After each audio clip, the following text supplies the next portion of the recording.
Good morning, boys and girls. Today we're going to do our song for the 3 states of matter. I'm going to post this, so be sure to go in and listen to it and sing along. So we're going to learn a new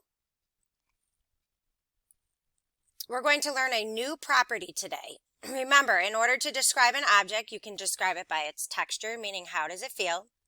You can describe it by its shape. You can describe it by its size. You can describe it if it's strong.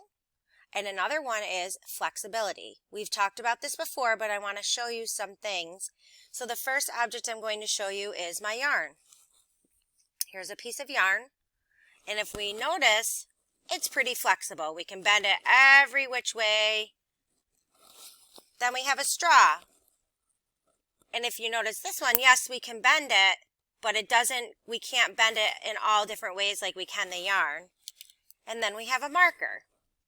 Our marker we cannot bend at all, so it is not flexible. So I want you to think, which one was the most flexible? Was it the yarn? Was it my straw?